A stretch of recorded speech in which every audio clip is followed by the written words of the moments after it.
Hello there, masters and princesses. I am Brent Jensen, and welcome to this video. I'm a songwriter, musician, and producer. Yikes! I don't care if you die out, as Saiki sings, certainly sounds worse than just dying. In this video, I am presenting the thoughts I wrote down after watching the live music video for HATE ?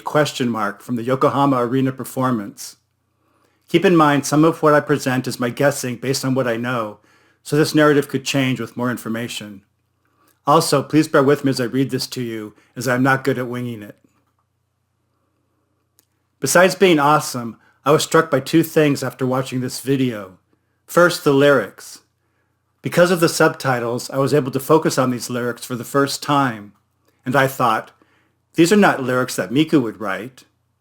This confused me as to how different they are from other Band-Maid songs. The HATE ? Lyrics were raw, visceral, unpolished, and negative. Miku's lyrics tend to be positive, about obtaining your goals, pushing through obstacles, dominating the world. Her love songs are complicated, usually with angst and conflicted feelings. Other songs of hers can be dreamy, with love and caring. She likes to use metaphor and haiku-style imagery.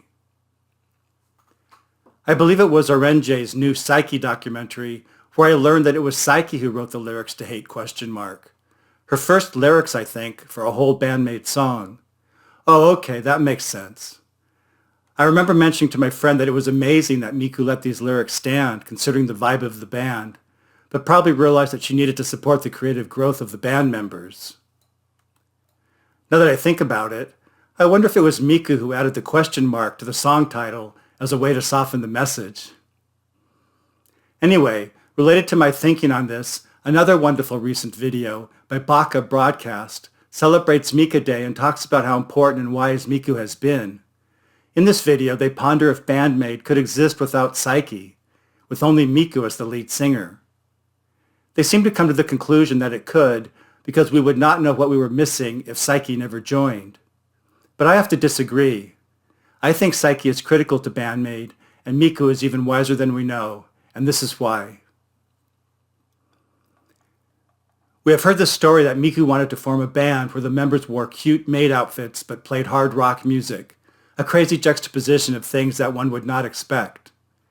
We have also heard the story that when the band formed, Miku and perhaps the management realized that Miku's voice was not quite powerful enough for the kind of music they wanted to play, so they brought in Saiki. I think this is very important for much more than the vocals, and Miku probably knew it. Miku is perfect at representing the cute maid part of Band-Maid. She is playful, high energy, and cute. She is caring and loves customer service.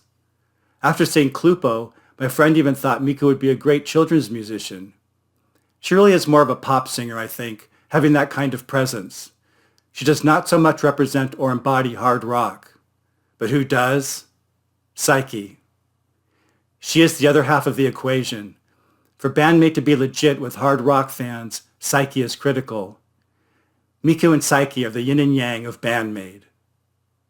I remember thinking, how do Miku and Saiki even get along? They are so different, practically opposites. My guess is that Miku was very sensitive to Saiki and went out of her way not to offend or over-annoy her. She knew that Saiki was her other half, and they needed to coexist together in order for her dream to be realized. Even when bringing Saiki into the band, Miku chose not to tell her about the maid outfits, knowing she would not like it. I imagine Miku did not have to accept Saiki. She could have kept looking for and demanded someone more agreeable to her vision. It was very significant when Saiki ripped the apron off her maid outfit after their first performance. I think it was a slap in the face to Miku and her vision, but important to the balancing act that is Band-Maid. I have noticed that almost all official Band-Maid interviews, projects, and events have been represented by at least Miku and Saiki. Even when Saiki looked very uncomfortable and barely said a word, she was there by Miku's side.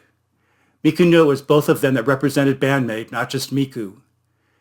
It is even apparent in how their stage outfits have evolved, filling the spectrum between Miku the maid and Saiki the rocker.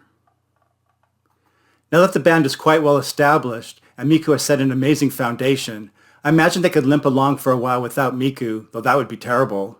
But I do not think they could go on without Saiki or someone very much like her. I do not think the band would have survived beyond Thrill without Saiki. Anyway, those are my thoughts.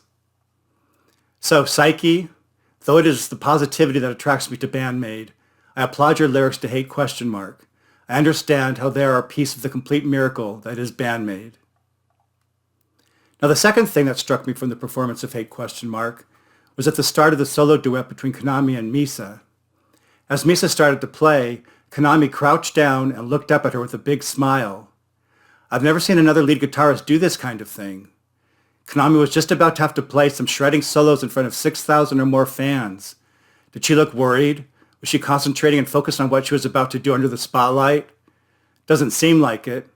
She was essentially kneeling down, perhaps to get out of the way so fans could see Misa better, but most likely to honor Misa, to bow before her, to watch her and admire her, just like all the other fans in the arena, to be sure Misa had her moment to shine. This is one of the great things that makes Band-Maid so special. Not only are they excellent musicians with great songs, they appreciate each other so much. Konami is a genius songwriter and a first-class guitarist, yet seems to have no ego about it. The entire spirit of the band is to lift each other and let each member shine equally. We see no significant evidence of the type of ego issues that have plagued so many other bands over time. This is really incredible and such an appealing part of Band-Maid, and I am sure this approach is modeled from the top down, starting with Miku, and implemented so well by Konami. By the way, I remember Konami crouching down for Miku in the Freedom Live video as well. I'm pretty sure as a way to honor her. So, may Band-Maid keep inspiring us as music fans and as human beings who need to get along and value each other.